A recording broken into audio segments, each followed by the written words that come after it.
Hello, Greg here. Okay, I need coffee to get to do these things.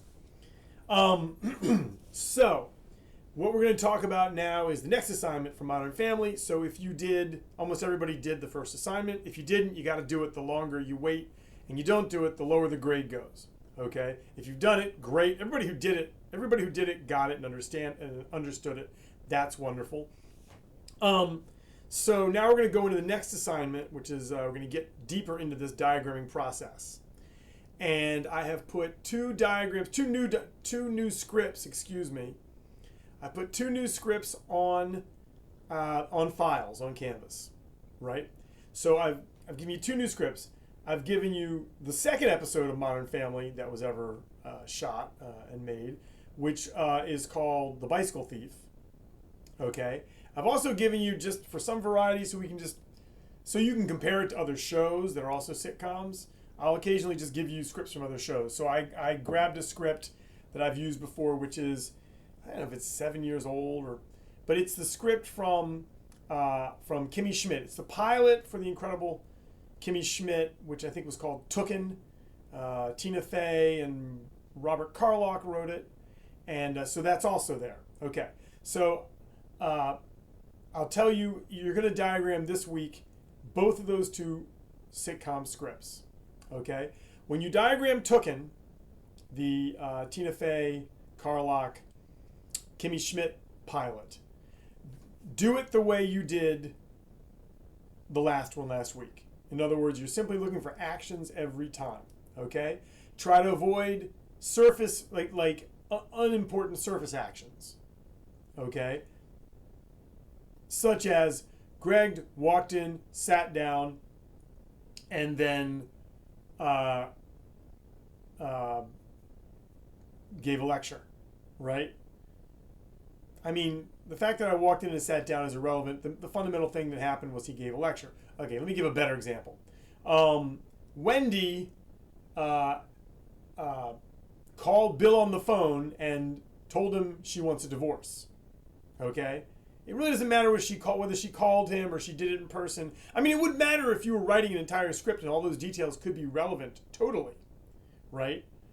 It could be relevant if Wendy was scared to be in a room with Bill because he was a mass murderer, so she did it over the phone. Then the choice to do it over the phone would be dramatically relevant because she was thinking about life or death, okay, in that scenario. But most of the time, who enters or exits a room from a diagramming point of view, who initiated a conversation, who called somebody, the fact that people are having dinner during a conversation is dramatically irrelevant. You should try to get to the deeper or the most important action, okay? And so that means that I'm going to touch for a second on what's drama and what's not drama, and I'll do that real quick, okay? We're going to get more into that when you read this, which is next week, so you really should have sent it away for it by now. If not, rush order it, get it to your house or your apartment or wherever you live, okay? Because we're going to get deeper into what is drama, because you got to know that as the course goes on and understand how it works.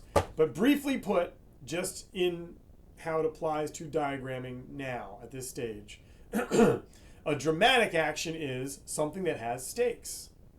So if Bill pulls a weapon on Jim, okay, and he's threatening his life, well, you might have to say he pulls a weapon and he threatens his life, right? Or you could just say he pulls a gun and we might get that he threatens his life, right? If you're capitalizing pulls or draws the gun, right?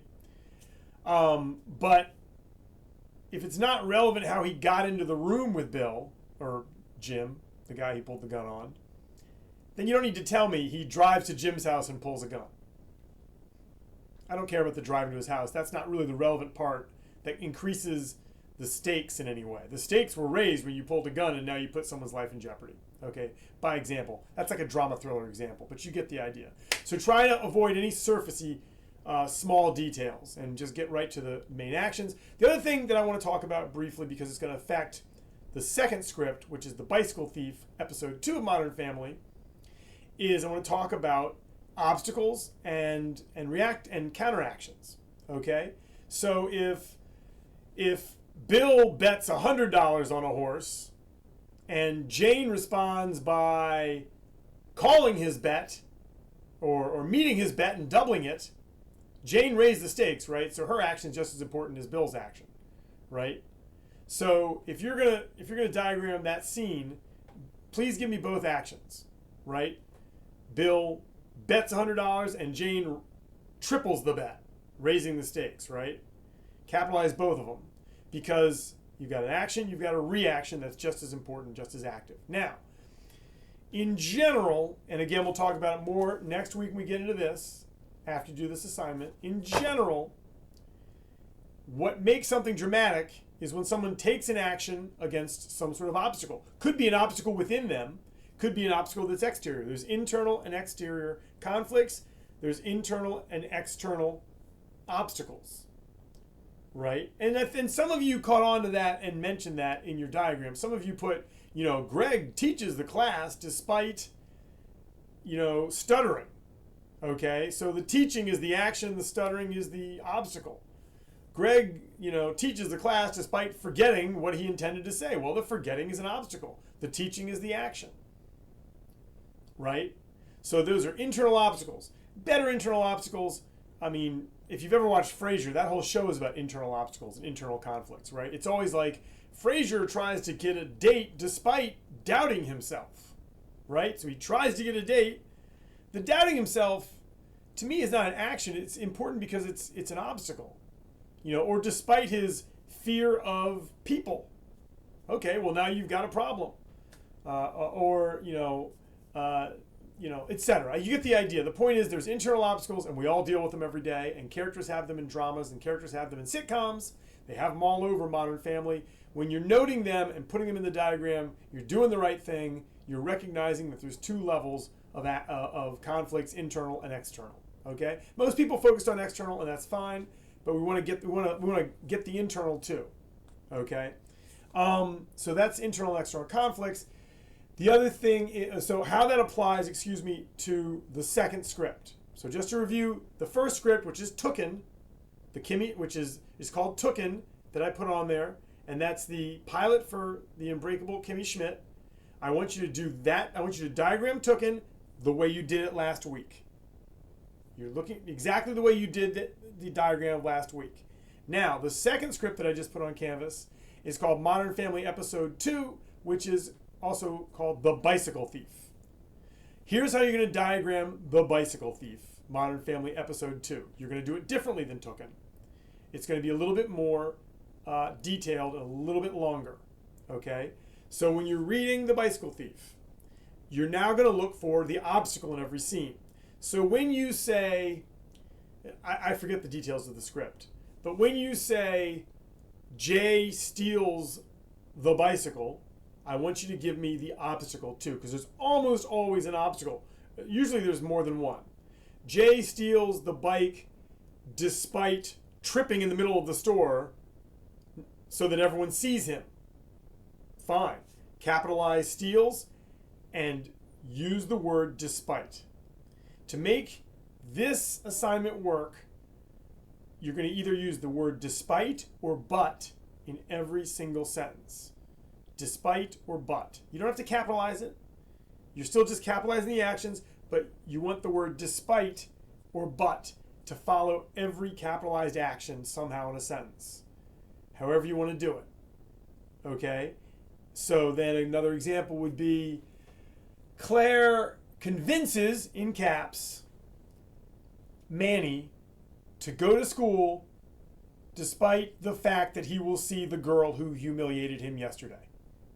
Right? So that's an obstacle that she's got to overcome in her conversation with Manny. Right? So convinces would be in caps, and the word despite will simply show up. It does not have to be in caps, but it shows up before the sentence is over. Right? Manny plays football, but breaks his leg and must be carried off the field. He plays football. Breaks is not an action. It's just a thing that happened to him. You don't need to capitalize it. It's essentially passive. Right? But you need the word but. But breaks his leg. So action or intention, trying to accomplish something, failed for some reason, hit an obstacle for some reason. Maybe they overcame it for some reason. You can even make a very good sentence if someone meets an obstacle and overcomes it in the same scene. It doesn't actually happen that often. because as you will notice when you read these sitcom scripts, there's so many little scenes that very often one scene might just be meeting the obstacle or even just announcing a character's intention. Then we cut to something else. Then you see the character taking an action to accomplish their intention. Then we cut to some other scenes. Then you come back and they hit an obstacle. Then you cut to some other scenes. And then very often they finally do something to overcome that obstacle. Those would all be separate scenes written a little bit differently. Sometimes with the same overriding action. Okay? But again, to review, you're not doing this for Tooken. For Tooken, you're doing your diagram the way you did the last one. Okay? For Modern Family Episode 2, The Bicycle Thief, every sentence that has that you're going to put in your diagram is going to have a capitalized action of some kind and an obstacle and the word but or despite before the obstacle. Okay? So another one. Luke asks Wendy for a date despite his, lack of self-confidence. That's fine, right? Asks for a date is capitalized, despite is in the sentence, and the lack of self-confidence is the problem that he's trying to overcome. I want you to identify obstacles all throughout The Bicycle Thief. Okay? Any questions? DePaulG at the New School at newschool.edu. DePaulG at newschool.edu. Please just go ahead and ask. So you're doing two diagrams. The one for Tooken, you're going to do the way you did the one last week. The one that you're going to do for The Bicycle Thief is a but despite diagram where you have capitalized action as you had last week. You have either the word but or despite, and then you're going to show me what they're trying to overcome or address with that action. So you're showing me the obstacles.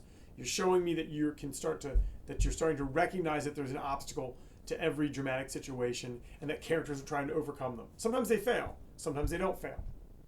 Okay? Makes sense? Please tell me if it doesn't.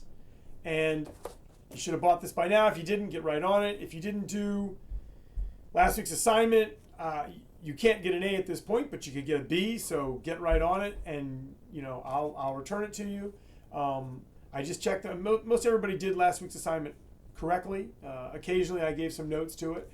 When we start writing actual scenes, creative scenes, my notes will be more extensive. Right now, I'm just checking to see what kind of verbs you're using if you're reading the script, because I don't want you to watch the episodes to do the outlines. They're different. They have different scenes to do the diagrams. Oh, gotta take a liquid break. And so this will be doing about a week, these two new diagrams. Please, any questions, DePaulG at newschool.edu. I hope you stay safe and all that. Okay, thanks.